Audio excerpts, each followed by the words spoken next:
کے سوائے لڑائی جھگڑے کے کچھ ہوتا ہی نہیں۔ جب تک امن نہ ہو، لڑائی جھگڑا ختم نہ ہو، اس وقت تک کبھی بھی انسان کی سیاست یا کوئی ملک حقیقی طور پر چل نہیں سکتا۔ امن و امان کی صورت میں سوچا جاتا ہے کہ ہم ان کے لیے کیا کچھ کرنا چاہتے ہیں۔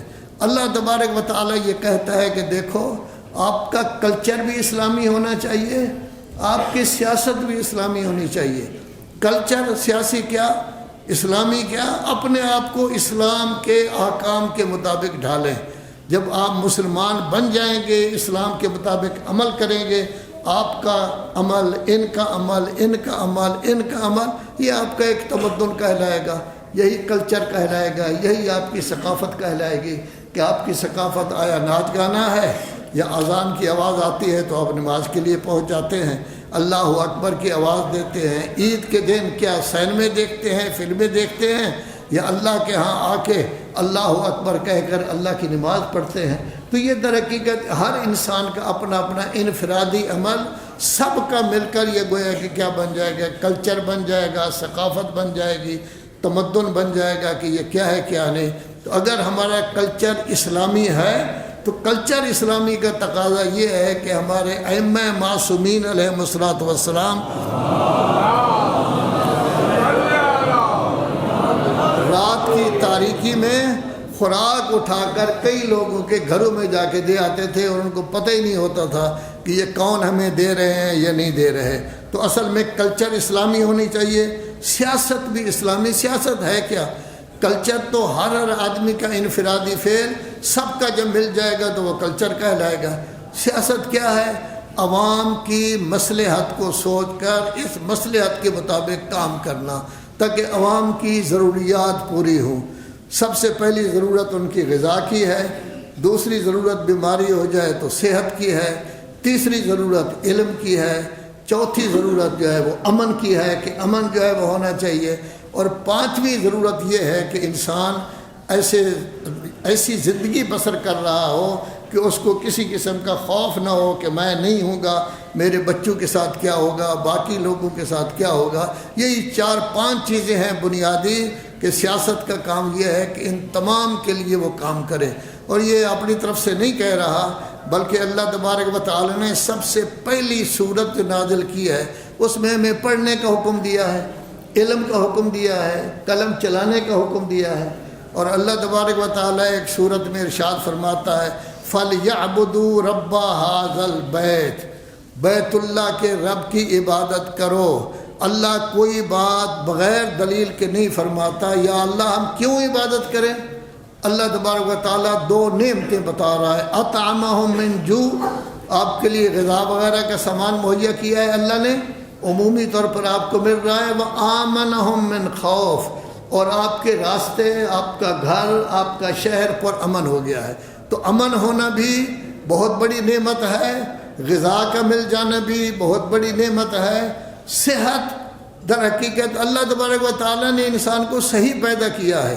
اگر خرابی پیدا ہوتی ہے تو ہماری بے اعتدالیوں کی وجہ سے پیدا ہوتی ہے، لذا قرآن مجید نے قاعدہ کلیہ بیان کر دیا ہے، کلوا واشربوا ولا تسرفوا، کھاؤ ضرورت کے مطابق، پیو ضرورت کے مطابق۔ یہ نہ ہو کہ گھر میں گئے ہیں ماشاءاللہ 14 کھانے پکے ہوئے ہیں، آپ چاہتے ہیں ہر کھانے کو کھانا ہے، تو یہ ظاہر ہے جب کھائیں گے یہ تو یہ اسراف ہو جائے گا، جب پئیں گے کئی چیزیں تو یہ اسراف ہو جائے گا، وہ آپ کا بیدا اس کو برداشت نہیں کر سکے گا، پھر بیماریاں جو ہے وہ شروع ہو جائیں گی۔ تو گویا کہ علم بھی ہونا چاہیے، امن بھی ہونا چاہیے، غذا بھی ہونا چاہیے، انسان کی صحت، اس کے لیے کام کیا جائے۔ اس طرح کی جو سیاست ہے وہ سیاست در حقیقت اسلامی سیاست کہلاتی ہے۔ وطن عزیز پاکستان کی سب سے بڑی خوبی یہی ہے کہ یہ اسلام کے نام پر بنا ہے، کسی اور کے نام پر نہیں، اسلام، لا الہ الا اللہ، قولوا لا الہ الا اللہ کے نام پر بنا ہے۔ کاش ہماری حکومتیں لا الہ الا اللہ پر ہی رہتی، اب وہ تیسرے چوتھے درجے تک پہنچ جاتی ہیں کہ فلاں کو بھی مانو، فلاں کو بھی مانو، فلاں کے، اس سے فرقہ واریت پھیلتی ہے، کیونکہ جن کے ماننے کا آپ حکم دے رہے ہیں کوئی قائل نہیں کہ وہ معصوم ہیں، تو جب معصوم ہیں ان کی ہر بات کو ہم کیوں مانیں؟ اگر وہ غلط کرتے ہیں تب بھی ہم مانیں کیوں؟ آپ کہیں جی خطا اجتہادی مجتہد تو ہے نہیں، اتنے پڑھے ہوئے بھی نہیں ہیں، ان کا شمار بڑے راویوں میں بھی نہیں ہوتا، بڑے علماء میں بھی نہیں ہوتا، پھر خطا اجتہادی کیسے؟ 1,20,000 آدمی قتل ہو جاتا ہے اور آپ کہتے ہیں خطا اجتہادی۔ تو در حقیقت یہ جب اس طرح کا ہوتا ہے تو فرقہ واریت، اور اگر قرآن اور اہل بیت، قرآن اور رسول اللہ کی حد، چلو اہل بیت کو نہ مانیں آپ، کوئی فرق نہیں پڑتا، ہم مانتے ہیں، لیکن کم از کم رسول اللہ کو تو مانیں، رسول اللہ کی باتوں کو بھی مانیں، رسول اللہ کی سیرت کو بھی مانیں۔ جب وہ کسی کو اٹھا رہا ہے اپنے شانے پر تو مانیں کہ ان کی عزت ہے، جب کسی کو اٹھا کے وہ بت توڑوا رہا ہے تو مانیں کہ اس کی بھی بہت زیادہ عزت ہے، جب اس کو وہ بھائی قرار دے رہا ہے تو مانیں کہ اس کی بھی بہت بڑی عزت ہے۔ تو ظاہر ہے کہ اصل تو سیرت رسول ہے، اس تک اگر رہیں تو یہ اسلام ہوگا، قرآن کے مطابق عمل ہوگا، اس وقت ایسی کوئی چیز نہیں ہوگی۔ تو در حقیقت یہ سب چیزیں اگر ہوں تو یہ سیاست اسلامی ہوتی ہے، لیکن یہ کب ہو سکتا ہے؟ جب یہ آج کل کی ہماری سیاست جو ہے جس میں گالی گلوچ، خرافات، چور، ڈاکو، بدماش، گنڈا یہ نہ ہو، یہ چیزیں اگر ہوں گی تو پھر یہ سیاست نہیں ہوتی۔ کبھی دنیا میں ایسا نہیں ہوا کہ لوگ لڑ رہے ہوں اور ملک ترقی کر رہا ہو۔ اب آپ کے پاس ڈالر ہی نہیں ہے تو ضروری ہے کہ ڈالر آپ استعمال کریں، ڈالر کے بغیر آپ کی زندگی بسر نہیں ہو سکتی۔ ہمارے زمانے میں سن 60 کی دہائی میں ڈالر 1 روپے 2 آنے کا ہوتا تھا، تو اس وقت لوگوں کا وقت چل رہا تھا، لوگوں کی تنخواہیں 80 روپے 90 روپے ہوتی تھی، بڑا اچھا وقت گزرتا تھا۔ 6-7 روپے کی من اس وقت گندم تھی، اور گندم کی قیمت سب سے زیادہ تھی، چاول بھی کم تھے، دالیں بھی کم تھی۔ اب دالیں چاول پتہ نہیں کہاں تک پہنچ گئے ہیں، گندم بیچاری ابھی تک کھڑی ہے، 2-3 ہزار تک کھڑی ہوئی ہے۔ تو گویا کہ در حقیقت یہی ہے کہ اسلام اس کی بجائے اگر ہمارے پیسے کا معیار پشتی بان سونا چاندی ہوتا، سونا چاندی ہمارے ملک میں موجود ہے، لوگوں کے گھروں میں پڑا ہوا ہے، اگر بینک کے لاکر میں رکھ دیں تو یہ بہت بڑی طاقت بن جائے گی اور ہمارا پیسہ بھی قیمتی ہو جائے گا۔ اسی واسطے اب لوگوں نے کچھ سوچنا شروع کر دیا ہے۔ کئی ملک اب تجارت اپنے پیسے میں کر رہے ہیں، کئی امارات کے درہم میں کر رہے ہیں، کوئی روبل میں کر رہے ہیں، کوئی کسی میں، تک انسان ایک ڈالر کے چکر سے نکلے۔ ہم ڈالر کی غلامی میں اتنے گویا کہ پٹ گئے ہیں کہ گویا کہ ہماری ذہنیت ہی ڈالر رہ گئی ہے، ہماری سوچ بھی ڈالر ہے۔ اور آج کل آپ دیکھیں تمہارے پورے ملک کی سوچ کیا ہے، کون گرفتار کرنے جا رہا ہے، کس کو گرفتار کرنے جا رہا ہے، کیا ہو رہا ہے، کیا نہیں ہو رہا۔ حقیقتاً اگر دیکھیں تو آوے کا آوا ہی بگڑا ہوا ہے۔ کیا ہی اچھا ہے کہ سیاستدان عقل مند بنے۔ جس جماعت کی نمائندگی پارلیمان میں ہے یہ سب اکٹھے بیٹھ کر سوچیں کہ ہم نے ملک کو کس طرح چلانا ہے۔ سیاستدانوں کے ساتھ عدالت، وہ بھی عقل مند بنے۔ عدالت عقل مند نہیں ہے، ایک دن کچھ فیصلہ دے دیتے ہیں، دوسرے دن کچھ فیصلہ دے دیتے ہیں، ایک جج کچھ کہہ دیتا ہے، دوسرا جج کچھ کہہ دیتا ہے، جج آپس میں بھی اختلاف کر رہے ہیں۔ سوچیں کہ منیر سے لے کر اس وقت تک ہم نے کتنے اچھے کام کیے ہیں، کتنے غلط کام کیے ہیں۔ آپ بھی ایک کمیٹی بنائیں جو سوچ و بچار کرے، اس کے بعد عدالت اور انصاف کو صحیح راستے پر چلائیں۔ انتظامیہ ہے جو ان کو بھی چاہیے کہ وہ سوچ و بچار کریں کہ آیا ہم اچھے جا رہے ہیں، اچھے نہیں جا رہے۔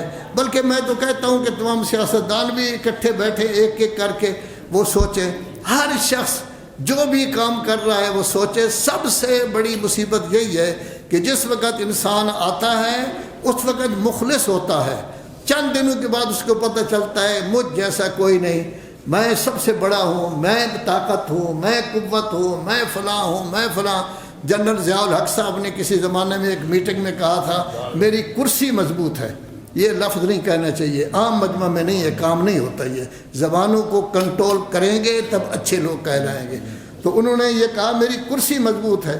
ایک نحیف سا شخص مفتی جعفر حسین، قبا پہنی ہوئی تھی، ابا ان کے ہاتھ میں ہوتی تھی، سر پہ امامہ ہوتا تھا، کہتا تھا اللہ مضبوط ہے۔ اس کا نتیجہ یہ نکلا، کنونشن ہوا 9 گھنٹے، پھر ایک کمرے میں ضیاء الحق بیٹھا تھا، بات چیت ہوتی رہی تھی، اور پھر جو شیعوں کے حقوق تھے ان کے مطابق انہوں نے مانا تھا۔ ایک شخص کھڑا ہو گیا، ایک شخص جس کے پاس نہ تک ڈنڈا بھی نہیں ہے، اصحاب ہی اپنے پاس نہیں رکھتے تھے، اسی طرح چلتے تھے، تو وہ کھڑا ہو گیا۔ نتیجہ یہ ہے کہ اللہ سب سے بڑی طاقت ہے، لذا یہ ہو گیا ہے۔ یہ ہر چیز میں ہو جاتا ہے۔ اگر کسی کو کوئی عہدہ مل جاتا ہے، ابتدا میں وہ اچھا افسر ہوتا ہے، چند دنوں کے بعد وہ بڑا ہو جاتا ہے۔ کوئی اگر ادارے کا پرنسپل بن جاتا ہے، ابتدا میں بہت اچھا ہوتا ہے، پھر بعد میں کہتے ہیں نہیں میں تو بہت بڑا ہوں۔ کسی چیز کی تنظیم کا کوئی سربراہ بن جاتا ہے، ابتدا اچھی ہوتی ہے، جتنا وقت گزرتا رہتا ہے تو پھر وہ سمجھتا ہے کہ مجھ سے کوئی نہیں ہے۔ اصل یہی ہے کہ ہم سوچیں، ہم جتنے مومن ہیں، نمازی ہیں، ہم بھی سوچیں کہ آیا صحیح چل رہے ہیں، ہم صحیح کام کر رہے ہیں۔ بہت بڑی نعمت اللہ تبارک و تعالیٰ نے ہمیں دی ہے، ایک ماہ رمضان کی نعمت اور ایک محرم کی مجالس۔ محرم کی مجالس میں کوئی چپا زمین کا ایسا نہیں ہے کہ 24 گھنٹے میں وہاں مجلس نہ ہو رہی ہو، سب کچھ ہو رہا ہے۔ آیا یہ ہم ماہ رمضان میں جو عبادت کرتے ہیں، یہ عبادت ہمیں اللہ کی طرف لے جاتی ہے یا نہیں؟ ایک اور مجالس ہم جو پڑھتے ہیں، اس مجالس میں کیا ہوتا ہے؟ کیا مجالس میں بتایا جاتا ہے کہ آپ نے کیا کرنا ہے؟ کیا مجالس میں یہ بھی ہوتا ہے کہ شیعان علی کا کیا کام ہے، یہ کام کرنا ہے؟ کیا ہوتا ہے؟ صرف فضائل بیان کیے جاتے ہیں جو ہر شخص کو یاد ہیں، 10 سالہ بچے سے لے کر 100 سالہ مرد تک سب کو یاد ہے، اور اس کے بعد مصائب پڑھ دیے جاتے ہیں۔ یہی کیا جاتا ہے۔ کیوں نہیں اس کو اس طرح کیا جاتا؟ جیسے ہمارے ایک مولانا تھے، فوت ہو گئے ہیں، وہ 3 چیزیں بیان کرتے تھے، شان اور اس کے بعد فرمان اور اس کے بعد ارمان۔ شان یعنی اہل بیت کی شان بھی، اللہ کی شان بھی، اس کے بعد اللہ کا فرمان اور اہل بیت کا فرمان، اور تیسرے نمبر پر ہوتا تھا ارمان یعنی مصیبت۔ یہ جنوبی پنجاب میں مصیبت کو ارمان سے تعبیر کرتے ہیں، تو اصل تو یہی چیزیں ہونی چاہیے۔ تو اصل یہی ہے کہ ہم دیکھیں کہ ہم کیا کر رہے ہیں۔ آیا ہماری مجالس میں ہمیں اللہ کی طرف بلایا جاتا ہے؟ اگر اللہ کی طرف بلایا جاتا ہے تو 24ویں پاری کی آیت ہے، یہ مجلس سب سے زیادہ اعلیٰ ہو جائے گی۔ اور اگر اللہ کی طرف نہیں بلایا جاتا، اللہ کے فرمان کی طرف نہیں بلایا جاتا، وہ کوشش کرتا ہے کہ آپ واہ واہ کریں، اور آپ کوشش کرتے ہیں ماشاءاللہ ماشاءاللہ۔ اس دفعہ دی جناب لوگوں خاموش ہی نہیں ہوئے، گریہ بھی بڑا ہوا، فلاں ہوا، کیا لیا آپ نے؟ آخر میں یہ کہتا ہوں کہ ایک بہت بڑی جگہ ہے جہاں مجالس ہوتی ہیں۔ ہماری مجالس کا خلاصہ یہی ہے جو ذکر کر رہا ہوں۔ وہ میرے پاس تشریف لائے، کہنے لگے جی 80 سال ہو گئے ہم مجالس کرا رہے ہیں، کیا ہم نے کسی آدمی کو غیر شیعہ کو شیعہ بنایا ہے؟ نہیں۔ کیا ہم نے کسی کو نمازی بنایا ہے؟ نہیں۔ کیا ہم نے کسی کی نماز صحیح کی ہے؟ یہ انہوں نے خود کہا، میں نہیں بولا، بالکل خاموش رہا، بالکل خاموش رہا۔ وہ کہنے لگے ہم نے کسی کو شیعہ ہی نہیں بنایا، کسی کی نماز بھی صحیح نہیں کی، کسی کو نمازی نہیں بنایا۔ پھر یہ مجلس کیا ہوئی؟ پھر کیا اللہ کی طرف دعوت دی ہے آپ نے ان کو؟ اللہ کی طرف آپ نے بلایا ہے؟ نہیں، ذاکر آیا ہے، مولوی آیا ہے، اس نے نعرے لگوائے ہیں، آپ نے نعرے لگوا دیے ہیں، اور ہماری قوم کا ذہن ہی ایسا بن گیا ہے کہ نعرہ نعرہ نعرہ نعرہ۔ لیکن اللہ کہتا ہے میری طرف بلاؤ گے تو تب جا کے آپ کا ہوگا۔ اہل بیت فرماتے ہیں ہمارے فرمان کو اجاگر کرو گے تب یہ مجلس قابل قبول ہوگی۔ آیا ہم اس کے مطابق چل رہے ہیں؟ ہر شعبے کے آدمی کو بیٹھ کر سوچنا چاہیے کہ آیا اللہ، قرآن، رسول اعظم، اہل بیت، ان کو ہم خوش کر رہے ہیں؟ ان چیزوں سے وہ خوش ہوتے ہیں؟ جو کچھ ہم لاکھوں خرچ کرتے ہیں ان سے وہ خوش ہوتے ہیں؟ آیا کچھ دے رہے ہیں قوم کو؟ کیا قوم کی تربیت مجالس میں ہو رہی ہے؟ کیا قوم کو اللہ اور رسول کے فرمان کی طرف دعوت دی جا رہی ہے؟ اگر دعوت دی جا رہی ہے تو مجالس اسلامی ہیں، اور اگر دعوت نہیں دی جا رہی، میں تو اسی لیے کہتا ہوں کہ مدارس دینیہ میں اگر قرآن مجید کا ترجمہ پڑھایا جاتا ہے تو یہ اسلامی ہے، مال امام خرچ ہو سکتا ہے، لیکن اگر ترجمہ نہیں پڑھایا جاتا کسی جگہ تو وہ اسلامی مدرسہ نہیں ہے، وہ ویسے سکول کا ہو جائے گا۔ ہر شخص کو اپنی اپنی جگہ سوچنا چاہیے، اور یہ ماہ رمضان بھی سوچ کا مہینہ ہے، قرآن مجید کا مہینہ ہے، قرآن مجید کے لیے موسم بہار ہے، اور محرم بھی ہماری زندگی کی انتہا ہے، ہماری شاہ رگ کے قریب ہے یہ عزاداری۔ ہم کبھی اس کو نہیں چھوڑ سکتے کسی صورت میں، لیکن اس کی نہج ایسی ہونی چاہیے کہ اس میں اللہ اور رسول کی طرف بلایا بھی جائے اور ان کے فرمان کو بھی بتایا جائے۔ ان احسن الحدیث وابلغ الموعظۃ کتاب اللہ۔ اعوذ باللہ من الشیطان الرجیم، بسم اللہ الرحمن الرحیم۔